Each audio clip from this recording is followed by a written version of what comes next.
ер нь энэ сайдуудаа тавихт нь сайн асуугаад саналын хэлээ явуулчмаар байна. Тэгээд ерөөсөө эхлээд энэ их хурлаар асуудгүй, их хурл байнгын оргоноор асуудгүй, санал хэлдэггүй. Тэгээ нэг томилогчдыг нь маргааснаас нь сайдуудаа шантаж хийгээд эхэлдэг, муулаад эхэлдэг. Ийм байдлаар хандмааргүй байна. Хөрөлсөхийн засгийн газрыг доктортой ажилласаа гэж хүсэж байгаа хүний нэг нь би байгаа. Ер нь энэ 4 жил засгийн газар доктортой байгаасаа ч гэж хүсэж байгаа. Тэгэхээр өмнөх засгийн газрын одоо баталсан зарчим бол иймэрхүү маягаар явчоод тэгээд л одоо нэг гарсан сайдуудаа янз янзаар болгоод л тэгээд огцрууллаа шүү дээ. Тэгэхээр бол нөгөө яг энэ үед нь л асуултыг асуугаад санал онлоо сайн хэлж өгөөд захиас даалгавар өгөөд ингээд явмаар байгаа. Тэгэхгүй одоо энэ байнгын ороо их хурлаар нэг юм яригдгүй.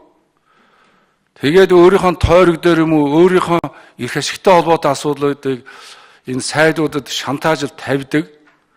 Хэрвээ миний ажлыг шийдэхгүй чамайг огцруулна гэдэг ийм зарчим руу явахгүй шүү.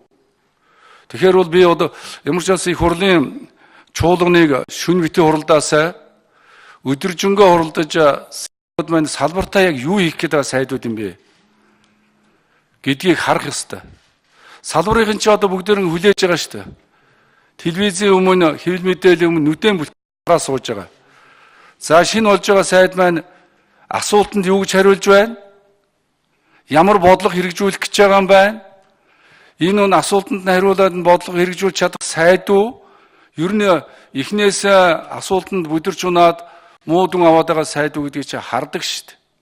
Тийм учраас маргаашийн чуулган төр дээр бол бид асуулт тавих санд хэлэх асуудлаа бол нэлээд тодорхой дэлгэрэнгүй сайн ярьж байгаа нэг сайн 2 өдөр хуралдаж байгаа. Тэгээ сайдуудаа тавьж өгөөд нэг араас нь сүүн засал өргөөд ажиллаулмаар байна.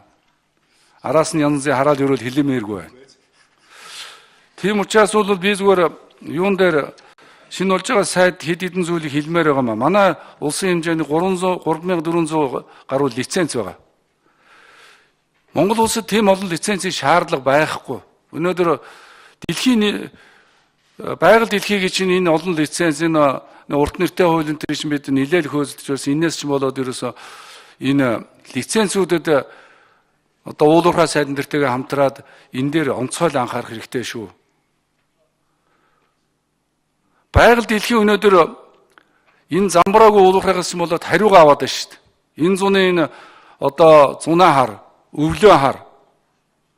Эний нөгөө уулуурхай одоо замбрааг ухаж цэгсэлж чаддгүй нөхдүүдээс нь биш малчин түмнээс ард түмнээс ч хариугаа аваад байна шүү. Бэлчээрийн малачгүй гэсэн сүнөөж байна. Гол мөрөн гişin сүнөөж байна. Дулаарлд нөлөөлж байна. Хог буртаг тоосон зэрэг гарч байна. Гол мөрөн болвол бохирдож байна. Ийм учраас энэ лицензтэй холбоотой асуудлын сайдууд хамтар сайн ажиллаарай гэж хэлмээр байна. Хоёрд нь сая хин энэ хоёр дарга хэллээ л энэ нэг утааны асуудал ч тэртээдгүй жил болго ярьдгийг. Тэгээд хотын дарга чинь 5 сараас утаа арилна гэж шилжсэн. Тэгээд би 5 сараас арилах нь ойлгомжтой. Тэгээд намар тэр чигээр арилах юм байгсан дахиад утаатай л болчихлоо л доо. Тэгээд утааныхаа асуудал дээр онцгойлон анхаарах хэрэгтэй. Бидний нэг онцгойлж байгаа юм бол энэ гүм олон жил ярилаад энэ нэг цэвэрлэх байгууламжийн асуудлыг нэг эцэстэг өсгөл болохгүй бол ирсэн сайд болгонд л захих ерөөсөн болж өгөхгүй маа.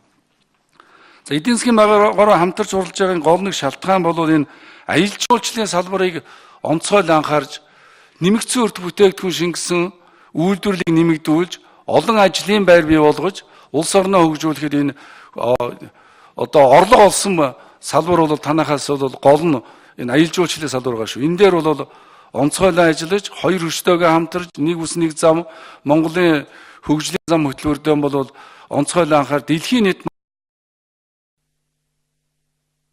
1 минутыг авах. За 1 минутыг олгоё. Тэр штаг гүшүн. 5 минутаар явцсан уу? За 5 минутаар явцсан байна. Даг гүшүн уучлаарай. За сөхөд гүшүн.